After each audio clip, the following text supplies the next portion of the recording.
नमस्कार, welcome to my YouTube channel. Kartik Purnima के दिन गुरु नानक जी का जन्म हुआ था। आज हम वीडियो में उनके जीवन से जुड़ी तमाम बातों पर प्रकाश डालेंगे। सिखों के प्रथम गुरु गुरु नानक देव बचपन से ही चमत्कारी थे। उनके चमत्कार के चर्चे दूर दूर तक प्रसिद्ध थे। गुरु नानक ने अपने जीवन में कई देशों की यात्रा किया। गुरु नानक ने उन यात्राओं के पीछे समाज का कल्याण का भाव, समाज में फैली कुरीतियाँ और भ्रामक धारणाओं को नष्ट करना था। सर्वभाव संभव के इरादे से गुरु नानक जी ने कई मुस्लिम देश में भी, अरब देशों में भी गए।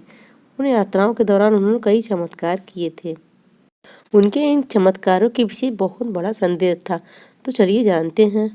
पाकिस्तान के तलवंडी जिले में कालू चंद वेदी के घर 15 अप्रैल 1469 को एक तेजस्वी ओजस्वी पुत्र पैदा हुआ था।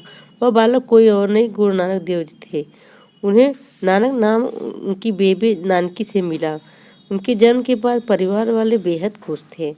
शायद परिवार वाले को इस बात का आभास हो चुका था कि उनके घर जन्म लेने वाला कोई बालक जो ये है साधारण नहीं है। नानक जी के मस्तक से तेज आभा दिखाई देती थी। उनकी तेज आभा देखकर परिवार वाले ने उनके जन्म को राजयोग से जोड़कर देखना शुरू कर दिया। लेकिन उनकी बड़ी बहन नानकी ने सोच विचार कर परिवार वाले की सोच से बिल्कुल विपरीत थी। जानकी ने अपने परिवारजनों से कहा कि आप विश्वास करें या न करें, मेरे भाई के जीवन में राजयोग नहीं होगा। वह एक गुरु बनेगा, वह समाज के हर वर्ग को प्यार करेगा, वह दुनिया को महान विचार देगा। नानकी के मुख से निकले ये शब्द मानो कि भविष्य की रचना उसने गुरु नानक देव जी के कर दी। कहा जाता है कि नानक देव के विवाह के पश्चात उनके पिता ने उन्हें रोजगार के लिए कुछ धनराशि भी दी थी, लेकिन नानक देव उन पैसों से गरीब साधु संतों को भोजन करा दिया। यहीं से उनमें सेवा भाव, सन्यासी भाव उत्पन्न हो गया था।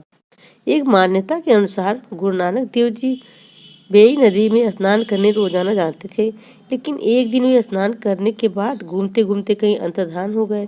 तभी उनकी मुलाकात एक परमात्मा से हुई। परमात्मा ने नानक देव जी को जनसेवा, लोक कल्याण के लिए अपना सब कुछ निछावर करने का आदेश दिया। गुरु नानक जी जब जन सेवा कल्याण में, समाज कल्याण के काम में लगे थे, तो उनके कई शिष्य भी नानक देव जी के साथ सहयोगी के रूप में सेवा प्रदान कर रहे थे। एक बार की बात है कि नानक देव अपने विश्राम गृह में आराम कर रहे थे। तभी उनका एक शिष्य मर्दाना उनके पास पहुंचा। मर्दाना धार्मिक रूप से मुस्लिम था। उसने गुरु नानक से मक्का जाने की इच्छा व्यक्त की।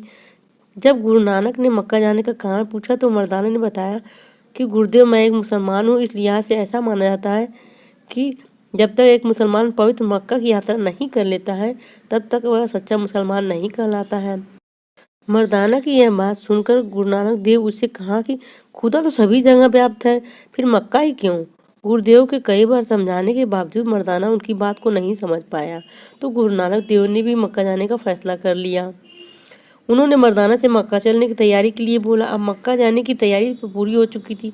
हाजियों का एक जत्था हज के लिए भी रवाना होने वाला था। गुरु नानक देव उनके शिष्यों हाजियों के नीले रंग वाले पोशाक में मक्का जाने को तैयार थे। उसी जत्थे में शामिल हो गए और निकल पड़े मक्का के लिए। गुरु नानक देव जहाज के रास्ते अरब पहुँचे और कुछ हफ्तों के बाद वह मुस्लिमों के पवित्र मक्का शहर पहुँच गए। मक्का में अल्लाह के द्वार पहुंचकर भाई मर्दाना की खुशी का कोई ठिकाना ही नहीं था।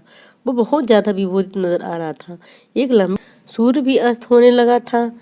एक लंबी यात्रा के बाद काबा पहुंचे थे। बहुत थक गए थे, इसलिए गुरु नानक देव ने मस्जिद में ही आराम करने का फैसला लिया। वह अपने पैर काबा की ओर करके सो गए, जहां अल्लाह का घर था। रात धीरे धीरे ढलने लगी, सूर्य उदय होने को था। तभी जीवन नाम का एक पुजारी भारत से आए हज यात्रियों की सेवा के लिए पहुंचा। तभी उसकी दृष्टि गुरु नानक देव पर पड़ी और उन्हें वो बड़े ध्यान से देख रहा था। अचानक उसकी दृष्टि जब गुरु नानक देव के पैर पे पड़ी तो गुरुदेव के पैरों को देखकर बहुत चक्कर आ गया।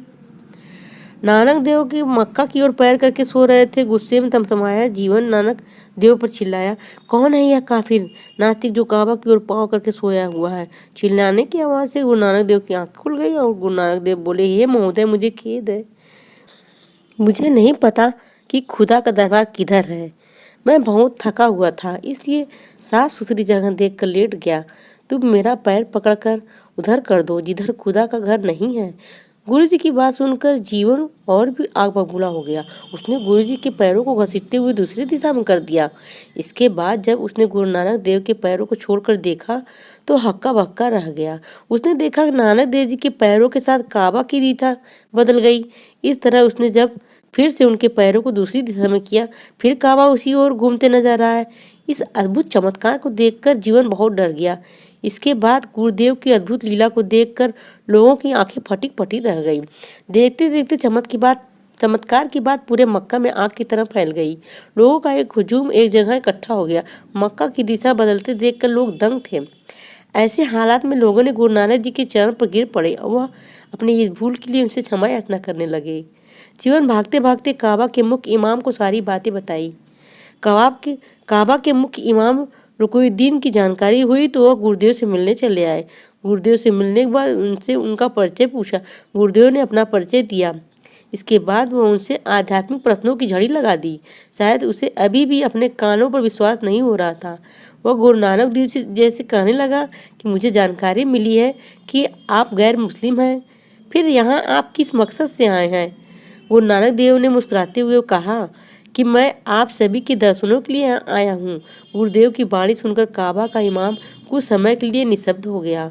नानक देव जी ने काबा के मौलानाओं के प्रश्नों के उत्तर देने के बाद वे सभी गुरुदेव के चरणों में नतमस्तक हो गए।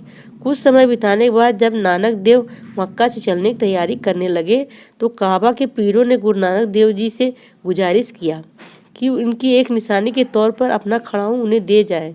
गुरु नानक ने अपना खड़ाऊं उन्हें निशानी के तौर पर दिया और मदीना यात्रा के लिए निकल पड़े। बताया जाता है कि आज भी गुरुदेव का वह खड़ाऊं मक्का में देखा जा सकता है। महान संत गुरु नानक देव जी की जयंती की बहुत बहुत शुभकामनाएं। आप मेरे वीडियो को लाइक करें, शेयर करें, चैनल को सब्सक्राइब करना ना भूलें।